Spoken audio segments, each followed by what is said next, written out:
berbuat baiklah kepada orang demi Tuhan dan kedamaian hatimu sendiri. Agar selalu engkau lihat apa-apa yang suci, dan agar engkau bisa menyelamatkan hatimu dari gelapnya kebencian. Kita tidak akan bisa mencintai kebenaran dan kita tidak akan mengenal Allah. Oh, ini kalau mengikuti syair-syairnya Maulana Rumi ini, satu kalimat ini saja itu bisa dijelaskan sampai nanti jam 10. Ya, di satu kalimat ini ada tema cinta kepada makhluknya Allah, ada tema cinta pada kebenaran, dan ada tema mengenal Allah. Itu sudah jadi satu buku, satu quotes ini saja. Jadi kalau kita tidak belajar mencintai manusia, tentu saja kita tidak mungkin cinta pada kebenaran. Karena agennya kebenaran itu manusia. Jadi yang oleh Allah dititipi dengan makhluk yang namanya kebenaran itu manusia. Di luar manusia tidak sibuk mencerna, mendekati, apalagi mencintai kebenaran karena sudah paket jadi. Binatang, tumbuhan itu kan paket jadi. Beda dengan kita manusia yang berproses, diberi alat, bisa dekat dengan kebenaran, bisa jauh dengan kebenaran. Itu manusia. Nah, maka kita tidak mungkin bisa mencintai kebenaran kalau kita tidak belajar mencintai makhluknya Allah. Dan kalau kita tidak mencintai kebenaran, tidak mungkin kita bisa kenal dengan Allah. Jadi kalau ada orang hidupnya kok isinya kebencian-kebencian saja, berarti dia jauh dari kebenaran. Kalau jauh dari kebenaran berarti sulit dari mengenal Allah. Nah, ini kalimatnya Maulana Rumi. Berarti apa? Ya mari hidup ini dikembangkan dengan jalan mencintai makhluknya Allah apa saja. Jangankan yang manusia, yang bukan manusia pun ya hendaknya kita cintai dalam konteks mereka juga makhluknya Allah. Kalau kita kan sering dalam hidup ini kadang-kadang ambisi dan kebencian kita lebih besar daripada cinta kita. Pak, kalau ada kejahatan, kalau ada keburukan, kalau ada apalah kemaksiatan dan lain sebagainya, apa harus kita cintai, Pak? Iya. Tapi yang dicintai bukan kok, Pak, saya cinta kejahatannya. Jadi orang baik, orang buruk kita cintai. Cara kita mengekspresikan cinta tentu saja beda pada orang baik dan pada orang buruk. Kalau pada orang baik kita dukung, kalau pada orang buruk kita tuntun, kita nasihati. Kan begitu. Kita karena peduli pada orang yang kita cintai, kalau dia melakukan keburukan, ya kita dekati, kita nasihati. Jadi dalam hidup ini harusnya tidak ada ruang untuk kebencian.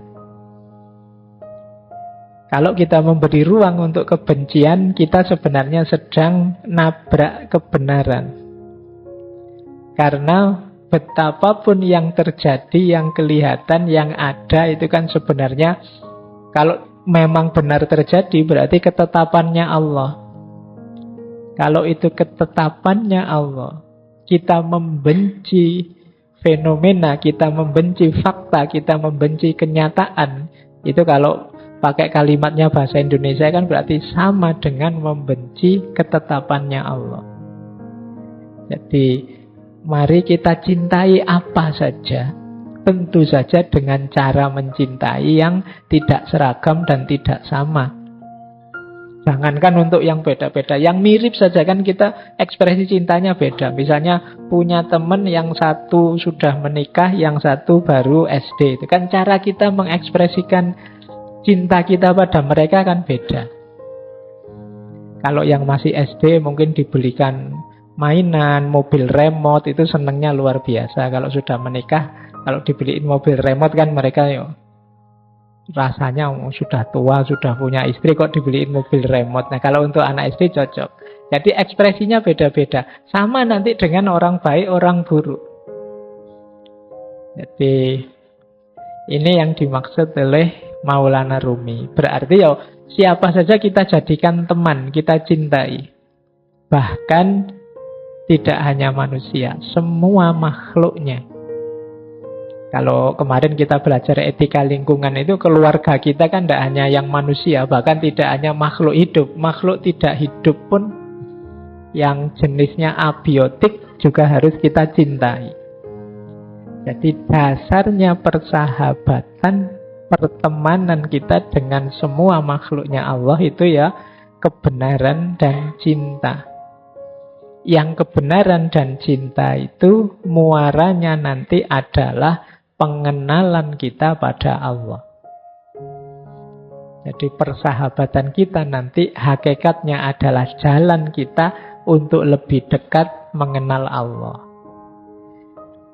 Baik, ini dari kalimat slide pertama ini rasanya sudah dalam. Ini nanti malam hari ini nuansanya agak berbeda dengan uraian tentang persahabatan di 3 atau 4 tema sebelumnya. Kita lanjut. Nah, ada satu syair yang terkenal sekali dari Maulana Rumi yang itu saya pecah-pecah. Bagi saya inilah simbol ekspresi pola gaya seorang yang mencintai. Jadi ada 7 nasihat yang terkenal dari Maulana Rumi yang ini pakai simbol-simbol alam semesta. Karena beliau mengembangkan paradigma cinta, berarti sebenarnya ini profilnya orang yang mencintai. Yang pertama apa? Orang yang mencintai itu dermawan dan suka menolong. Kata Maulana Rumi, dalam kedermawanan dan menolong, jadilah seperti sungai. Sungai itu kan banyak memberi apa saja pada masyarakat di sekitarnya. Sungai sering jadi pusat sumbernya hidup. Kalau teman-teman belajar peradaban-peradaban manusia awal, itu biasanya dimulai dari pinggir-pinggir sungai. Karena di situ kuncinya hidup. Dia memberikan banyak. Tidak menunggu balasan apa-apa. Meskipun kadang-kadang balasan kita pada sungai kan jelek. Kita kasih sampah lah, kita kasih kotoran lah, kita kasih apalah. Tapi sungai selalu memberi banyak hal. Nah, jadilah orang yang mencintai. Pecinta itu dermawan dan penolong seperti sungai. Nanti kalau teman-teman pulang dari sini kok lewat sungai, diingat-ingat kalimatnya Rumi tadi. Ingat sungai berarti ingatlah bahwa aku ini harus jadi orang yang pemurah, dermawan, penolong. Baik, ini yang pertama ya. Karena ini ditaruh pertama karena manusia itu cenderung pelit. Dan itu katanya Al-Quran sendiri. Jadi manusia itu cenderung enggan berbagi. Ingin enak. Biasanya kalau orang kok mau berbagi itu yang dibagi yang sisa-sisa. Yang dia sudah menikmati terus bagi. Biasanya begitu. Makanya bahkan Al-Quran menegaskan kebaikan itu kalau kita menginfakkan yang kita cintai. Karena manusia itu cenderung pelit. Yang dikasihkan orang selalu yang sisa yang sudah dia nikmati. Jadi temannya pinjam laptop, aku belum puas pokoknya, atau minta apa, ingin apa, nanti kalau aku sudah baru kamu. Nah makanya di banyak ayat itu Al-Quran kan nyindir kita, manusia itu pelit, manusia itu kalau memberi selalu yang jelek-jelek, sehingga terus ditegaskan oleh Al-Quran, lantanalul birro, kamu tidak akan dapat kebaikan sebelum berbagi apa yang engkau cintai. Hatta tunfiku ma tuhibbun. Barang ya, nanti jangan Pak saya punya pacar saya cintai. Itu maksudnya bukan ke situ ya. Jadi dermawan dan menolong. Yang kedua, dalam ketulusan dan kebaikan, jadilah seperti matahari. Matahari itu kan memberikan cahayanya, terangnya pada siapa saja. Tidak milih-milih. Di mana saja siapapun diberi. Orang tulus itu begitu. Kalau tulus kok milih-milih itu biasanya bukan tulus, tapi pamrih. Pak, saya ikhlas Pak memberi teman saya yang ini, yang ini. Yang itu kok tidak diberi? Dia sering nyakiti hati saya kok. Berarti ini sebenarnya tidak tulus. Kamu milih kok. Yang menyenangkan kamu beri. Yang tidak menyenangkan tidak kamu beri. Jadilah seperti matahari. Siapapun diberi. Jadi tidak pilih-pilih. Kan matahari itu kan kalau pas panas ya siapa saja dapat kan, tidak milih. Ini anak malas tidak pernah kuliah nggak usah dikasih matahari, yang sana kan tidak begitu. Ya kamu rajin, kamu malas ya diberi sama matahari. Nah jadi para pecinta itu tulus. Simbolnya ketulusan itu matahari. Jadi selain jadi sungai, ingatlah matahari. Jadi kalau besok pagi jalan-jalan keluar terus kena matahari, sadarilah bahwa aku dalam hidup ini harus tulus. Tanpa pamrih. Matahari tidak pernah minta imbalan. Kecuali matahari mall ya. Kalau kamu ke sana ya, itu kamu harus bayar. Baik. Jadi pecinta, ciri keduanya tulus. Ciri ketiga, pecinta itu memaafkan. Dalam memaafkan, jadilah seperti malam. Malam itu maksudnya gelap, pekat. Sudah tidak ada apa-apa, tidak lihat apa-apa lagi. Jadi kalau kita sudah memaafkan orang, ya sudah. Anggap semuanya sudah tidak kelihatan. Jadi anggap semuanya sudah lenyap. Kayak kalau malam itu kita sudah tidak bisa lihat apa-apa lagi sudah. Tidak boleh ada sisanya apapun. Pekat seperti malam. Kan sering kita itu memaafkan tapi ingin sedikit-sedikit membalas dendam. Sehingga sekarang saya maafkan tapi titeni saja. Nanti mesti itu masih ingin. Sebenarnya belum memaafkan. Saya maafkan sih, tapi hukuman Allah tidak akan sama saja. Jadi kalau memaafkan seperti malam, sudah gelap kayak kita mau tidur, lampu mati ya sudah tidak lihat apa-apa, tidak ingat apa-apa lagi, terus tidur. Jadi kalau memaafkan seperti malam. Nanti kalau mau tidur malam hari, sadarilah bahwa wah ini malam ya, aku maafkan siapapun yang punya salah tadi pagi, kemarin dan seterusnya. Nah ini yang ketiga. Jadi pecinta itu pemaaf. Yang keempat, dalam kemarahan jadilah seperti mayat. Manusia itu yang normal memang kadang-kadang marah, kadang-kadang tidak berkenan terhadap sesuatu. Tapi begitu kamu sadar sedang marah, jadilah seperti mayat. Mayat itu kan sudah tidak ngapa-ngapain lagi sudah. Berarti apa? Kalau sedang marah berhenti. Jadi jangan ngapa-ngapain. Kalau hadis itu kan kalau kita marah saat berdiri duduklah. Kalau saat duduk marah berbaringlah. Kalau berbaring kok marah wudulah. Bukan gulung-gulung muter-muter enggak. Jadi kalau berbaring kok marah wudulah. Sholatlah bila perlu. Jadi jangan memutuskan sesuatu, melakukan sesuatu. Biasanya orang marah itu kalau melakukan sesuatu nanti disesali. Atau pasti tidak bagus. Kalau pas kita sedang marah itu, wah saya ingin melampiaskan marah saya dengan omongan. Omongannya mesti, kan tidak mungkin kalau sedang marah ngomongnya terus halus gitu. Saya ini sedang marah. Jadi kan tidak mungkin begitu. Jadi marah ya marah saja. boleh ndak saya maki-maki sampean? Sebentar saja. Kan ndak mungkin begitu ya. 1-2 kata saja ya, biar saya lega, boleh ya? Gitu. Oke, jadi ndak kalau sedang marah, yuk jadi kayak mayat. Jadi yuk diam dulu, ndak usah apa-apa dulu. Nanti kalau tekanan darahnya sudah turun, situasinya sudah longgar, nyaman, itu baru memutuskan sesuatu, melakukan sesuatu.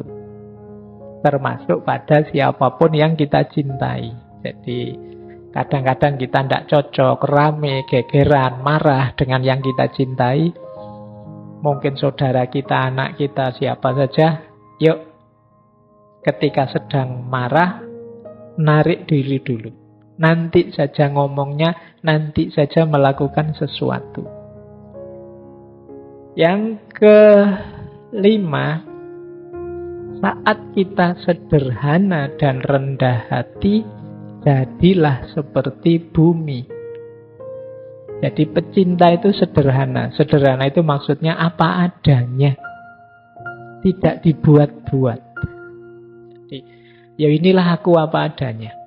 Inilah levelku, inilah kenyataan diriku. Itu namanya kesederhanaan. Jadi kesederhanaan itu bukan kok dimiskin-miskinkan atau enggak. Biasa saja, sesuai situasimu, sesuai kondisimu. Tidak berlebihan. Nah, kondisi ini kalau di Maulana Rumi, jadilah seperti bumi. Bumi itu kan sangat rendah hati, sangat sederhana. Tidak pernah gaya. Di dalam dirinya ada kandungan luar biasa, mungkin kandungan emas, logam, macam-macam, tapi kan bumi tidak pernah sombong, tidak pernah pamer. Dia rendah hati, diinjak-injak. Tiap hari kita mewarnainya dengan angkara murka, dia tetap teguh sebagai dirinya. Itu bumi. Jadi mari belajar dari bumi. Kalau kita jalan di atas bumi, sadarilah kasihan sekali ya bumi ini. Kita warnai dia dengan macam-macam. Bumi itu kita lempari dengan sampah dan kotoran, tapi yang diberikan kan tumbuh-tumbuhan, makanan, dan lain sebagainya. Nah, jadi orang yang sederhana dan rendah hati.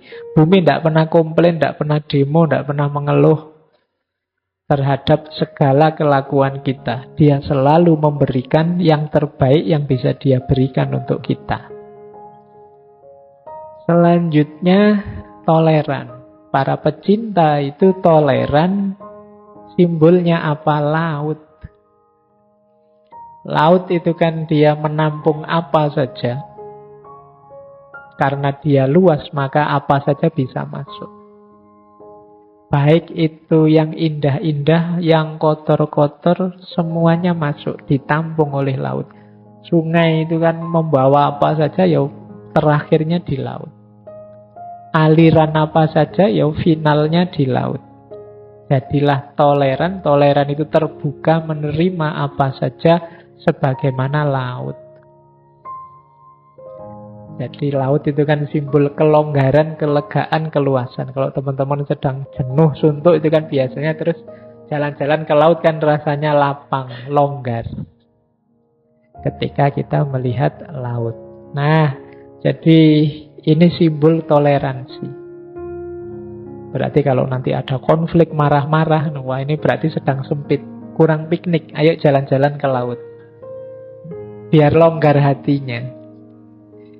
Biar terasa bahwa kita ini kecil, bahwa kita ini sempit, tidak luas. Ngapain sih gegeran segala? Nah, yang terakhir, kuncinya di yang terakhir ini. Jangan melihat keluar, lihatlah ke dalam diri. Jadilah engkau apa adanya. Jadi para pecinta, sadari dirimu, bermainlah peran sebagai dirimu sendiri apa adanya. Jangan terlalu banyak acting, jangan terlalu banyak gaya, nanti malah menyusahkan. Sadari hakikat dirimu dan perankan peranmu apa adanya. Jadilah engkau apa adanya. Kita itu sering ngundang masalah sendiri karena kita tidak jadi apa adanya. Kalau hari ini mungkin pakai istilah pencitraan. sudah terlanjur mencitrakan diri misalnya sebagai anak soleh misalnya. Sudah terlanjur bilang, oh saya itu soleh, saya itu. Itu kan terus jadi beban. Akhirnya kamu di depan orang tiap hari harus acting jadi orang soleh. Itu kan berat. Nanti ada apa-apa dikit, subhanallah, alhamdulillah. Ayo. Yo kalau soleh ya soleh saja. Nggak usah pakai acting berlebihan, sesuai dengan situasimu apa adanya. Jadi para pecinta itu apa adanya. Banyak ikatan cinta bubar karena para pecintanya ndak apa adanya. Kan banyak itu yang kalau pacaran itu begitu sayangnya, begitu nikah dapat 1 bulan, begitu menyesalnya dia, kok ndak kayak dulu ya. Jadi sudah beda antara dulu dan sekarang. Kemungkinan dulunya terlalu banyak pencitraan. Akhirnya sekarang menyesal. Walah ternyata aslinya gini. Ndak sama dengan dulu. Ya, kamu ndak apa adanya. Baik, ini 7 nasihat untuk para pecinta. Kalau kita nanti bersahabat, jadilah sahabat yang dermawan, penolong. Sahabat yang baik dan tulus, yang mudah memaafkan, yang kalau marah tidak melakukan sesuatu yang nantinya disekali, yang sederhana, rendah hati, toleran, dan apa adanya. Kalau ada teman karakternya begini akan menyenangkan. Ajaklah teman yang seperti ini jadi rekan perjalanan untuk mendekat pada Allah. Ini yang dilakukan oleh beliau berdua, Maulana Rumi dan Syekh Syamsuddin At-Tabrizi. Baik, kita mulai. Malam hari ini saya membawa 7 nasihat dari Rumi dan 7 nasihat dari Syekh Syamsud Tabrizi. Yang pertama dari Rumi. Wah, ini tulisannya jadi kecil. Ini ya, kompatibilitasnya laptop ini ya. Baik. Yang pertama, teman-teman saya tidak tahu bisa membaca apa tidak kalau sekecil itu. Karena PowerPoint itu kalau tulisannya terlalu kecil, kehilangan power, kehilangan poin. Ya, cilik-cilik, macamnya susah. Jadi kata Rumi, aku mencintai teman-temanku tidak dengan hati atau pikiranku. Untuk berjaga-jaga. Kenapa? Karena kalau hati... Baik, saya lanjutkan. Kedengaran kah yang belakang? Tidak ya? Oke, harus dipegangi, minta disayang-sayang. Ya, kalau dikasih jarak dia tidak mau. Baik, kata Rumi, aku mencintai teman-temanku tidak dengan hati atau pikiranku. Untuk berjaga-jaga, karena hati bisa berhenti, karena pikiran bisa lupa. Aku mencintai mereka dengan segenap jiwa, karena jiwa tidak pernah mati atau lupa. Jadi, sumber cinta kita jangan hanya hati, jangan hanya pikiran. Bukan berarti, Pak, berarti kalau mencintai tidak pakai pikiran, tidak pakai hati. Bukan begitu maksudnya. Jangan hanya itu berarti jangan berhenti di situ. Karena kalau pakai hati saja bisa berhenti. Bisa berhenti itu bukan maksudnya kena penyakit jantung karena hatinya berhenti. Berhenti itu hati itu bolak-balik. Hati itu kadang-kadang sekarang senengnya luar biasa, besok bencinya luar biasa. Kalau pakai hati masih bisa ya dan tidak ketika kita mencintai. Apalagi pakai pikiran. Pikiran bisa lupa. Kalau pas berdua, wah aku sayang sekali padamu, nanti keluar ada yang lebih cakep, lupa dengan kalimat yang tadi. Pikiran bisa lupa. Ya lupa itu kita kan mudah terlena, akal itu mudah terdistraksi. maka cintailah dengan jiwa. Jadi mencintai dengan jiwa itu mudahnya kita melihat hakikat terdalam dari seseorang. Manusia itu siapapun dia, di level terdalamnya, di situ ada ruhnya Allah. Wa nafakha fihi min ruhi. Yang di situ ada citranya Allah. Jadi pertemuannya tidak hanya pertemuan dua akal, tidak hanya pertemuan dua hati, tapi juga pertemuan dua jiwa. Makanya dalam bahasa Inggris istilahnya soulmate. Belahan jiwa, tidak sekedar belahan hati. Apalagi belahan pikiran. Tidak. Jadi jiwaku yang kalau dasarnya jiwa mesti bersatu terus, mesti nyambung terus. Karena di level jiwa kita satu. Di level pikiran kita bisa beda-beda. Wong pikiran itu macam-macam. Hati juga bisa beda-beda. Passion, selera bisa beda-beda. Apalagi level fisik. Tapi begitu kita masuk di level jiwa, itu kita pasti hakikatnya satu. Di level ruh itu kita satu jenis. Sama semua. Meskipun banyak orang yang mengabaikan sisi dalam rohaninya, sehingga kelakuannya hanya didasarkan pada yang fisik-fisik. Maka mari mencintai apapun dan siapapun tadi di level terdalamnya. Jadi, kalau sudah level terdalam itu seragam, sama. Kalau fisik itu bisa beda-beda, ada cakep, ada jelek dan lain sebagainya. Makanya kalau nembak kok ditolak kan kadang orang bilang, loh kamu jangan hanya lihat wajahku, lihatlah. Ya, kalau hati masih bisa berubah. Kalau kalimatnya lihatlah hatiku, hati masih bisa berubah-ubah, kurang dalam. Lihatlah jiwaku. Nah, oke. Baik. Nah, kalau jiwa itu sudah relatif seragam. Semuanya citranya Allah dalam diri kita. Ini yang jadi penciri pembeda manusia dengan manusia yang manusia dengan semua yang bukan manusia. Baik, jadi cintailah sahabatmu dengan jiwa. Jadi tidak lagi sepenuh hati, tapi sudah sepenuh jiwa. Baik, ini filosofinya agak dalam ya. Yang pertama ini, prinsip pertama. Prinsip kedua.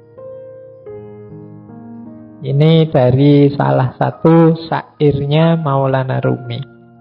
Temukanlah seorang teman yang mau memaklumimu dengan kesabaran. Seperti menguji esensi dari dupa yang terbaik dengan meletakkannya di perapian. Minumlah semangkok racun yang disuguhkan oleh temanmu saat dipenuhi dengan cinta dan kasih sayang. Melangkahlah ke api menyala seperti Nabi terpilih. Ya, Nabi yang melangkah ke tengah api menyala ya Nabi Ibrahim. Rahasia cinta akan mengubah api menyala menjadi taman yang indah. Bertabur bunga-bunga mereka, mawar, tetumbuhan air dan willow bertebaran dan menaburimu. Seorang teman sejati dapat meliputimu seperti Tuhan di hadapan alam. Yang pertama, temukan seorang teman yang mau memaklumimu dengan kesabaran. Menurut saya ini kuncinya persahabatan bisa langgeng adalah pemakluman. Jadi pemakluman itu sebenarnya hakikatnya adalah kesediaan untuk menerima apapun situasinya.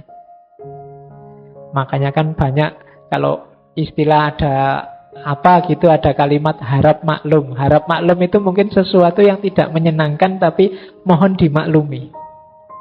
Nah, misalnya ini mikrofonnya agak error ya, harap maklum.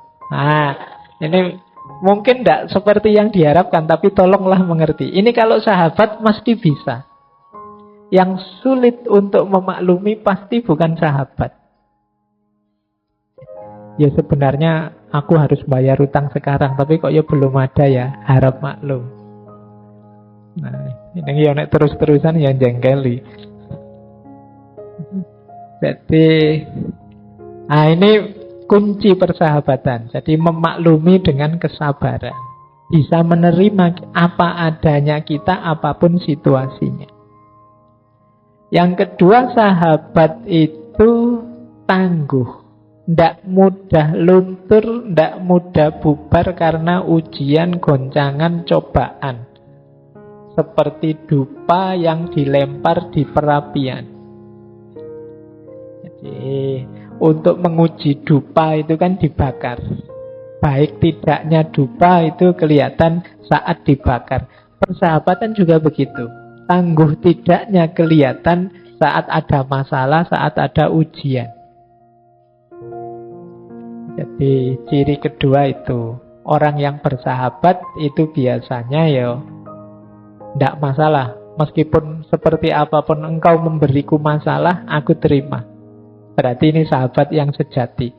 Bahkan minumlah semangkuk racun yang disuguhkan oleh temanmu, meskipun itu racun tapi disuguhkan dengan penuh kasih sayang. Kalau itu sahabat memberimu racun, silahkan diminum racun ini. Aku menyuguhkannya dengan penuh hormat dan kasih sayang. Itu kalau sahabat diminum. Jadi maksudnya itu ya, mungkin teman kita ini membawa masalah saja, membawa problem saja. Aduh, sejak berteman denganmu bangkrut aku misalnya. Sejak dekat denganmu kacau hidupku. Tapi kalau memang sahabat sejati tidak masalah. Wong sudah ikrar, kita deklarasi susah senang bersama. Meskipun harus minum semangkuk racun, tidak masalah. Jadi Maulana Rumi itu ya sering mengalami hal-hal pahit berdua sama Syekh Samsu Tabriz. Bahkan Syekh Samsu Tabriz sampai pernah diusir, sampai pernah menghilang. Karena murid-muridnya tidak suka dengan Syekh Samsu Tabriz yang sangat dekat dengan Rumi. Iri dia, kok bisa dekat terus dengan guru murid-muridnya Maulana Rumi. Akhirnya Syekh Samsu Tabriz kabarnya diusir. Bahkan ada yang punya riwayat akhir hidupnya pun ada yang bilang Syekh Samsu Tabriz ini dibunuh. Di beberapa versi ada bilang begitu. Jadi ini ujian persahabatan. Sampai Maulana Rumi sampai lahir tarian yang sangat terkenal, Darwis berputar, itu kan saking rindunya berpisah dengan Syekh Samsu Tabriz. Baik, jadi ini semacam sahabat yang membawa kepahitan. Tapi kalau memang sahabat, ya kepahitan akan semakin mempererat persahabatan. Nah, justru kesulitan dalam persahabatan akan mendatangkan kebahagiaan. Seperti hidup di taman yang indah, meskipun di tengah api. Nabi Ibrahim mantap sekali melangkah ke tengah api karena dia yakin dengan cintanya kepada Allah. Akhirnya api menjadi taman yang indah. Ini kemantapan level Nabi ya. Tidak bisa ditiru. Jangan nekat nanti. Saya cinta sekali Pak, saya siap. Tidak, jangan nekat ya. Termasuk yang akan datang ini sebentar lagi kan kurban. Oh, itu ketulusan level Nabi. Jangan dicoba, Pak, tadi malam saya mimpi nyembelih teman saya. Tidak bisa begitu, itu levelnya beda. Kan di Quran ada, Pak. Iya, nih yang memahaminya tidak begitu. Makanya membaca Al-Quran itu ya harus ngerti ilmunya. Jangan dipotong dalilnya, Pak. Saya mengalami seperti Nabi Ibrahim, Pak. Mimpi menyembelih, lah, sojo. Kamu salah memahaminya. Cara menarik maknanya tidak begitu. Baik, nah persahabatan ilustrasinya seperti Nabi Ibrahim yang melangkah ke dalam api. Dan buahnya, kata Rumi, pasti taman yang indah. Meskipun dari luar kelihatannya api. Dan untuk sahabat itu kan lega, membahagiakan. Alhamdulillah aku bisa menolong sahabatku. Alhamdulillah aku bisa meringankan bebannya. Nah, itu seperti mawar dan tetumbuhan serta bebungan yang menaburi kita. Yang terakhir, seorang sahabat, teman sejati itu mewarnai hidup kita sebagaimana Allah mewarnai alam semesta ini, sebagaimana Tuhan di hadapan alam. Jadi kalau kita punya sahabat itu sedikit banyak kita akan diwarnai oleh sahabat kita. Gaya kita ngomong, gaya kita berekspresi, mungkin diksi-diksi pilihan hidup itu pasti banyak diwarnai oleh teman dan sahabat ini. Baik, jadi dari 4 bait dari syair ini ada beberapa makna persahabatan. Yang pertama pemakluman, yang kedua ketangguhan, yang ketiga kesediaan untuk berkorban, dan yang terakhir persahabatan itu saling mewarnai. Nah, ini nasihat Maulana Jalaluddin Rumi yang berhubungan dengan persahabatan. Yang ketiga, ini tadi saya bilang ya, ini saya potong-potong dari Fihi Mafihi, Diwanus Syamsut Tabriz, Masnawi, yang menurut saya ada hubungannya dengan persahabatan. Nah, ini kalimat ini bagus. Tidak ada kerahiban dalam Islam yang ada kebersamaan dan kasih sayang. Nabi Shallallahu Alaihi Wasallam selalu bertindak atas dasar kepentingan bersama. Karena pertemuan para ruh memiliki pengaruh yang besar dan penting. Sedangkan kesendirian dan mementingkan diri sendiri tidak ada manfaatnya. Jadi kalimat pertama, kata pertama tidak ada kerahiban dalam Islam itu sebenarnya ingin menegaskan bahwa dalam Islam semua orang itu dipandang setara. Setiap manusia dianggap bernilai.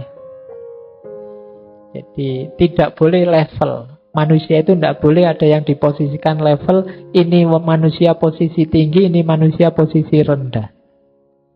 Karena satu-satunya di atas makhluk itu Khalik. Kalau ada makhluk yang kita posisikan di atas makhluk, itu berarti ada makhluk yang posisinya setara dengan Khalik. Kalau dalam Islam ini namanya musyrik. Maka iya, para ulama penting, guru-guru kita penting, tapi dia tidak di atas kita. Hanya memang fungsi dan peran serta jasa mereka besar. Jadi itu yang dimaksud tidak ada kerahiban. Tidak ada yang posisinya hierarkis. Yang ada semua setara, maka dalam kesetaraan itu relasi paling ideal adalah kebersamaan dan kasih sayang. Makanya Nabi itu orang-orang dekatnya tidak disebut muridnya atau anak buahnya, tidak, tapi sebutannya sahabat. Jadi ini untuk menegaskan kesetaraan. Kalau sahabat setara, kalau setara roh dan roh bisa bertemu. Jangan merasa enak kalian lebih tinggi dari yang lain. Misalnya merasa, Pak saya lebih penting kok Pak, Pak saya lebih hebat kok Pak. Itu berarti kalian memposisikan diri lebih tinggi dari yang lain. Kalau kalian posisikan diri lebih tinggi seperti itu, kalian akan sendiri dan kesepian. Ruhmu tidak punya teman. Jiwamu tidak punya pasangan.